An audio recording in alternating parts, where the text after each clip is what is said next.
우리 단 걸 먹으면 기분이 좋아지죠. 달달한 거 먹으면 참 기분이 좋아져. 달달한 걸 싫어하는 사람은 없을 거예요. 달콤함. 달콤함은 우리 뇌가 도파민이라는 분비물을 이렇게 분비되게 되는데요. 도파민이 분비되면 행복감이 막 들어요. 기분이 굉장히 좋아진다는 거죠.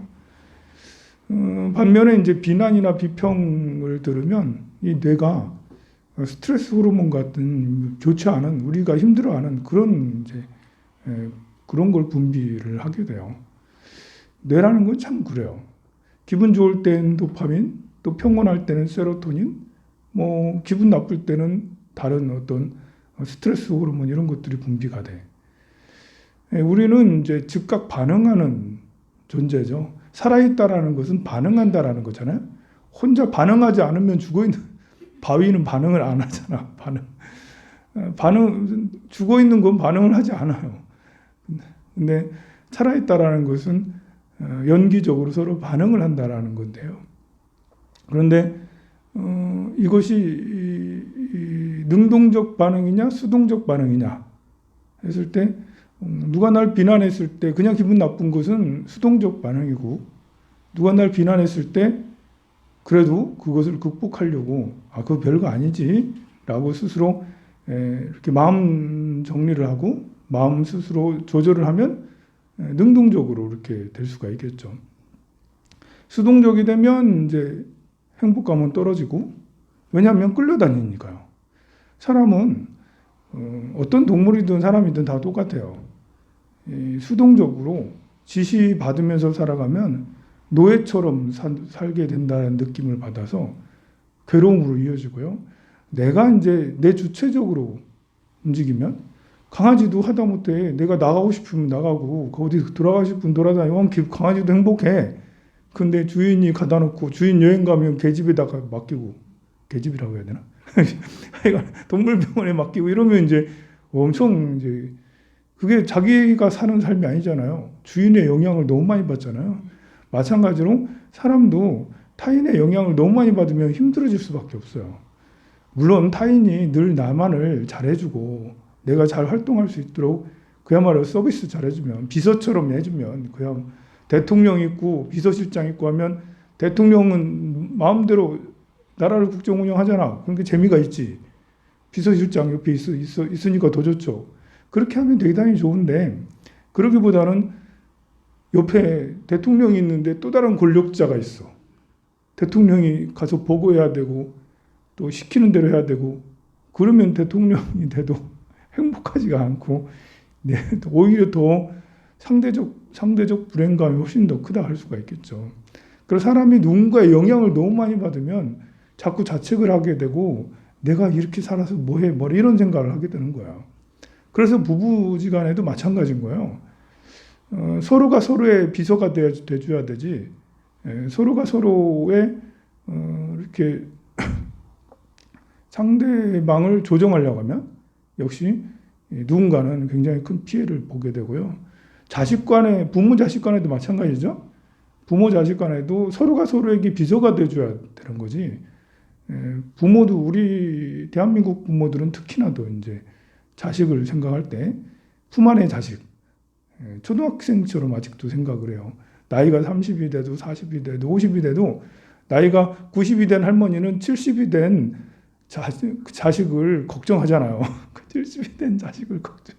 70이 된 할아버지는 또 40대 중반이 된 아들을 또 걱정을 하고, 늘 품 안의 자식은 아직 본인이 20대, 30대 때 가졌던 그 생각에서 멈춰버린 거예요. 아이는 몸은 성장했는데 정신 연령은 아직도 10세 이하로 생각을 하고 대응을 하는 거죠. 세상은 계속해서 변해가는데, 사람의 마음이 멈춰 있게 되면 그러면 이제 고통이 유발되고 서로가 병들게 되고 마음은 더 아프게 되고 더 힘들어지게 될 수밖에 없죠. 그 자식은 부모를 안 보려고 그러고, 부모는 늘 자식 걱정이고, 이래 되면 이제 이게, 그럴 때는 자식이 멀리 가야 돼요. 그럴 때는 집에서 같이 살면 안 돼요. 왜냐하면 부모가 영향력이 너무 크기 때문에 매 걱정하고 있기 때문에 옆에 큰 뭐랄까 독이라고 하면 좀 그래야 되나? 옆에 커다란 암초 덩어리가 있는 거예요. 암초 덩어리가 옆에 커다란 암초 덩어리가 있으니까 집에 오면 피해 다녀야 되고 자유롭질 못해요. 부모가 오히려 자식이 앞길을 막아버리는 거예요. 걱정한다는 그 자체가. 그게 아니라 부모는 자식의 비서가 돼줘야 되죠. 대통령 비서실장이 잘해줄 때 막 더 성장하듯이 남성은 여성의 비서가 돼주고 여성은 남성의 비서가 돼주고 더 많이 활동할 수 있도록 자기 꿈을 더 펼칠 수 있도록 더 행복해질 수 있도록 그러려면 달콤한 걸 너무 많이 먹으면 안 좋아요. 달콤함이라는 것은 나를 이렇게 도파민이 막 분비돼서 좋긴 한데 그 중독성이 너무 강해서 영향을 너무 많이 받아요. 그래서 달콤한 것만 먹게 돼요. 우리는 5가지 맛을 골고루 섭취를 해야 되잖아요. 쓴맛, 단맛, 신맛, 뭐 이런 5가지 맛을 골고루 섭취해야 되는데 단맛이 그 균형이 깨져서 단맛을 너무 많이 먹으면 특히 단맛은 우리에게 도파민 분비를 해주기 때문에 쓴맛은 우리에게 도파민을 분비하지 않거든요. 쓴맛 먹는다고 기분이 좋아진나요? 아니잖아요. 이게 아니거든요. 초콜릿 먹으면 남녀가 서로 초콜릿 먹으면 사랑의 감정이 더 강해진다고 당연하죠. 기분이 좋아지니까 하니 기분이 좋아졌잖아. 아니 기분이 좋아지니 상대가 좋아지는 거예요. 괜히 뇌 호르몬이 이렇게 도파민이 이렇게 분비가 되면 기분이 좋아지니 내가 좋으면 세상이 좋은 거고 내가 나쁘면 세상이 다 나쁜 거예요. 그러니 앞에 있는 사람이 괜히 좋아 보이는 거죠. 근데 쓴 걸 먹으면 그래 되나? 아니잖아요. 짠 걸 먹는다고 그래 되는가? 다른 것이 분비가 되는데요. 그래서 단 것은 중독성이 강해요. 이게 담배하고 술만 중독이 아니라 달달한 것도 사실은 중독이에요. 우리가 이제 위험을 인지하지 못하고 있는데 사실은 모든 우리 그 성인병의 근본은 달달한 거라고 할 수가 있겠죠. 도처에 널려 있잖아요. 달달한 것의 지수를 어느 것이 얼만큼 더 달달한 거냐고 이렇게 하는 것을 GI 지수라고 그래요. 당도 지수, 혈당 지수 이러는데요. 과일이나 밥이나 뭐 이런 것들이 다 그 지수가 각각 다 있어요. 당뇨병 있는 사람들은 그것들을 이제 그 냉장고 같은 데 딱 붙여놓고 철칙처럼 말고 당도가 적은 것을 먹으려고 노력을 해야 되겠죠. 일반 사람들은 뭐 그렇게까지 할 필요는 없지만 그래서 일반인들은 잘 뭐 당도 지수, 뭐 혈당 지수 이런 것들은 모를 수도 있는데 그래도 알면 더 이렇게 내가 조심할 수 있고 몸 관리를 더 잘할 수 있잖아요. 설탕 같은 것을 100으로 놓고 보는 거예요. 설탕 100g을 이렇게 해가지고 그걸 100으로 놓고 밥 같은 거는 이제 한 60, 70, 80 지수가 굉장히 높아요. 밥이. 보통 50 이하면 당 지수가 낮은 거고 우리가 먹어도 괜찮은 거고 70 이상이면 당 지수가 좀 높은 거예요. 밀가루라든지 라면이라든지 뭐 사탕이라든지 과자류라든지 뭐 이런 것들은 거의 70이 넘고 80 뭐 이렇게 되고 그래요. 그 중에 당근 같은 경우는 좀 특이한 게 그 당 지수, GI 지수가 이게 보면 정확하게 표시가 제대로 안 되는 것들도 있어요. 이렇게 어떻게 했는지 떡은 한 80, 90 막 이렇게 되거든요. 그런 찹쌀떡처럼 저기 빵집에서 파는 찹쌀떡은 그야말로 먹으면 다려가지고 못 먹어. 여러분들 먹어봤죠? 빵집에 파는 찹쌀떡 하나 이상을 먹을 수가 없어요. 이거는 너무나 달아가지고 이거는 그냥 설탕을 뭐 퍼먹는 것처럼 그렇게 느껴지고 그렇게 되면 그야말로 당 지수가 굉장히 높죠. 그거는 당연히. 그런데 황룡사떡은 스님 좀 달달하게 좀 해주세요. 스님. 한 번씩 그런 말 들어요. 그거는 이제 당 지수가 한 80 뭐 이렇게 밥하고 비슷한 정도 뭐 그렇게 되겠죠. 근데 어떤 채소에 대해서는 좀 다른 게 있는데요. 당근을 보고는 깜짝 놀랐어요. 당근이 무슨 당지수가 80이 되고. 그래서 찾아보니까 이게 이제 그 재는 사람에 따라 다른 거예요. 이렇게 그 당지수를 다른 기관에서는 당근은 16밖에 되지 않는다. 이것을 쪘을 때는 당지수가 32가 된다. 보통 우리가 이제 고구마 같은 것도 생으로 먹는 것보다는 찐 게 훨씬 더 달잖아요. 내가 우엉 있잖아요. 이렇게 우엉을 푹 쪄가지고 주길래 툭툭 잘라서 이만하게 해서 주길래 야, 이런 거 좋아. 참. 아, 이거 먹으려면 큰일이다. 이제 주는데 안 먹을 수 없고 큰일이다. 해가지고 주는데 안 가져갈 수도 없고 그래도 가지고 가가지고 이제 하나 딱 먹었거든요. 깜짝 놀랐어요. 세상에. 연근이 너무 맛있는 거예요. 우엉참 우엉. 우엉이 이렇게 길쭉하잖아요. 그게 하나 딱 배 먹으니까 너무나 달달해. 야, 이거는 계속 먹어도 되겠다. 다 떨어졌어. 다 떨어져가지고 해달라고 또 해야지. 야, 이건 정말 맛있더라고요. 아, 이거는 과자를 제가 종종 이제 이렇게 과자도 먹는데 어떤 때 먹냐면 좀 졸릴 때 먹어요. 출출할 때나 졸릴 때 이렇게 먹는데요. 야, 이제는 과자 안 먹고 우엉 먹어야겠다. 야, 이거 정말 맛있네. 그런 것처럼 생으로 먹으면 우엉 맵고 질기고 막 이러잖아요. 그런데 찌면 이렇게 굉장히 달달해져요. 그런 것들이 많이 있어요. 쌀도 그냥 먹으면 하나도 안 달달한데 익으면 굉장히 달달하잖아요. 그거는 이제 탄수화물이 변화돼서 그래요. 탄수화물이 뭐 단당류, 이당류 뭐 이렇게 해가지고 열이 가해지면 더 이렇게 당도가 더 높아지게 되는 그런 이치가 그 탄수화물이 열을 가하면 그렇게 덜 달달해지는 게 있어요. 그렇게 되면 이제 실제로도 안으로도 들어가도 몸으로 들어가도 인슐린 분비가 다른 것보다 생으로 먹는 것보다 훨씬 많이 분비되긴 하죠. 그런데 밥하고 당근하고 우엉하고 이런 것들은 좀 다른 게 밥은 거의 대부분 탄수화물이 많고 그 안에 탄수화물 중에 섬유질이 비교적 적어요. 그런데 당근이나 우엉은 섬유질이 굉장히 많다는 거예요. 그 말은 뭐냐면 이것을 소화 분해시키는데 더 많은 시간이 걸리고 이 우엉에 들어있는 당분을 인슐린이 분비해서 이렇게 그 당을 분해하는 그 속도보다 인슐린 분해 양보다 밥을 먹었을 때 인슐린이 나오는 양이 훨씬 더 많다는 거죠. 왜냐하면 밥은 소화가 빨리 돼. 섬유질이 그렇게 안 많아가지고. 그래서 인슐린이 많이 필요하다는 거예요. 근데 우엉이나 당근은 섬유질이 많아서 인슐린이 갑자기 빨리 분비되는 게 아니라 천천히 분비되는 거예요.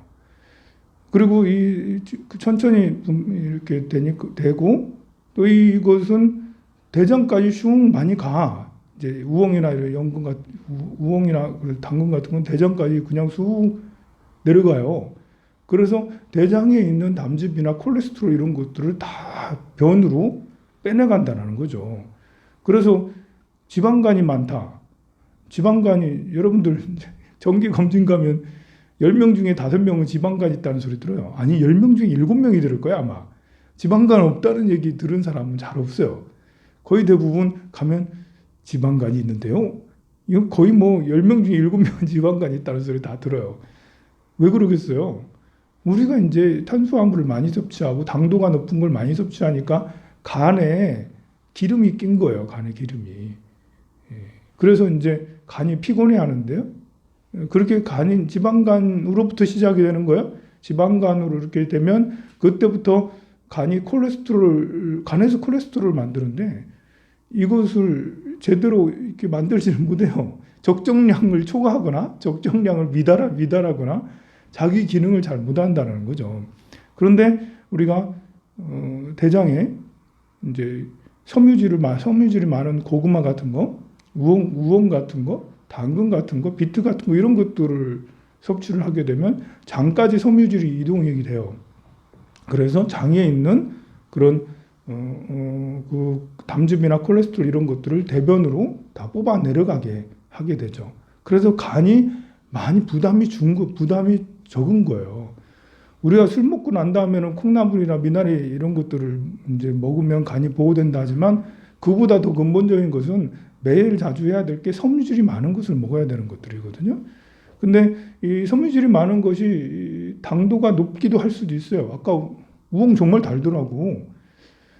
사과 같은 것도 당도가 굉장히 높잖아요. 근데 사과에도 섬유질 껍질 특히 껍질에는 섬유질이 굉장히 높아요. 그래서 사과를 분해할 때 인슐린 분비가 조금 되겠죠. 근데 사과 하나 정도는 인슐린 분비가 그렇게 많이 안 된다. 달달해서 이제 밥보다는 당지수가 낮아요, 사과가. 밥이 인슐린 분비가 갑자기 빨리 되고요. 밥에 비해서 한 3분의 2 정도? 그 사과는 거기에 해당되는데요. 그러니까 사과를 뭐 5개, 6개 먹으면 이제 이거는 좀 이제 이거는 좀 설탕을 퍼먹는 거랑 비슷한 게 있다. 너무 많이 먹으면. 그리고 사과 같은 것도 우리가 과일을 먹을 때 맛있다, 맛없다의 척도가 뭐예요? 당도잖아요. 이것은 잘못 세뇌된 거예요. 이거 우리 감각적 쾌락이 끌려가가지고 그래도 약간 달달한 건 괜찮은데 너무 달달한 건 꼭 좋은 게 아니다. 수박도 당도로 이걸 A급, B급으로 나누잖아요. 수박이 조그만해도 달달하면 너무 좋은 수박이고 수박이 큰데도 안 달달하면 뭐 이런 거 갖고 왔어요. 수박 사온 사람이 어떻게 바퀴로 먹어? 잘못 사왔다고. 근데 과일은 달달하게 계속 개발을 해서 점점 달달하게 나오지만 사실 옛날 홍옥 같은 것은 좀 덜 달고 빨갛잖아요. 홍옥이 엄청 빨갛잖아. 지금 나오지도 않아. 근데 당도가 좀 적어서 요즘엔 안 나오죠. 당도가 적지만 그래도 색깔이 빨갛고 섬유질이 많고 사실 그런 것이 이제 건강에는 훨씬 더 좋다고 할 수가 있습니다. 당은 우리를 지배하죠. 지배당하기가 쉬워요. 부모는 나를 지배해요. 지배당하기가 쉬워요. 왜냐하면 부모는 내게 용돈을 주잖아요. 유산까지 있으면 유산도 주잖아요. 부모가. 그러니까 부모는 달달한 거예요. 그래서 자식이 부모 곁에 너무 오래 있으면 물론 우리가 사과가 안 달달하고 이렇게 섬유질이 많고 안에 들어있는 여러 가지 좋은 성분이 많고 그럼 몸에 굉장히 좋아요. 부모가 그럴 때는 괜찮아요. 근데 사과가 너무 달아. 그냥 설탕이야. 부모가 꿀이야, 꿀. 이러면 이제 꿀이라는 게 또 돈만 있는 것만 아니에요. 걱정을 너무 많이 하고 근심을 너무 많이 하고 다 해주려고 하고 방청소까지 다 해준다니까 부모가. 밥도 다 해주고. 절에 좀 오세요. 낮에 그 사시기도 좀 오세요 하면 애를 밥 줘야 돼요. 이렇게 밥 줘야 돼요. 밥 줘야 된다고. 밥 줘야 된다라고 할 말을 잃어요. 내가 이렇게 애를 밥 줘야 된다고. 물론 엄마가 밥 주는 게 그 의무. 엄마가 애들 밥 주는 게 해야 되는 건가요? 뭐 어렸을 때야 그렇지만 성인이 되고 나서는 해오라고 해야지. 좀 해와라. 좀. 너도 요리를 남자고 여자고 요즘에는 인기 있는 남자는 요리 잘하는 남자예요. 그러니까 여러분들이 자식을 어떻게 키웠는지 모르겠지만 아들을 키운 여러분들 요리를 하게 키우지 않았다면 굉장히 사랑 못 받는 남편이 될 거예요. 여러분이 아들들을 요리를 하게 키웠으면 무척 사랑받는 남편이 돼요. 그러니 어떻게 키우셨나? 아들이 없네, 그럼. 근데 그래 이제 그런 것처럼 오히려 자식에게 이렇게 쓴소리를 하고 오히려 네가 할 수 있도록 하게 하고 그런 것이 좋은 부모라고 할 수 있는 것처럼 자칫하면 꿀단지 부모가 되면 그러면 권력자가 돼서 자식이 굉장히 해로울 수가 있겠죠. 우리가 달달한 것에 노예가 되면 우리 몸이 망가지게 됩니다. 달달한 것을 즐길 줄 아는 노예가 되지 않고 달달한 것만 찾으면 노예고요.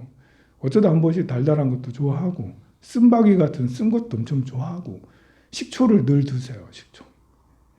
식초 같은 걸 늘 드시면 내장 지방 이런 것들을 잘 분해해 주니까요. 하루에 식초물 1컵, 2컵은 매일같이 드시면 좋습니다. 필수로. 우리가 달달한 걸 매일 먹잖아. 그런 것처럼 시큼한 식초물을 아침, 점심, 저녁으로 하루에 2컵, 3컵을 매일 먹는다면 여러분들이 콜레스테롤 같은 거 걱정할 필요가 없어져요. 좀 약간 달달한 거 먹어도 우리가 이제 달달한 걸 좋아하면 달달한 걸 먹을 수 있는 일이 있어요. 먹을 수도 있어요. 운동을 많이 하면 달달한 거 먹을 수도 있고요. 식초 같은 거 잔뜩 먹으면 그럼 달달한 걸 조금 더 먹어도 괜찮습니다. 성불하세요.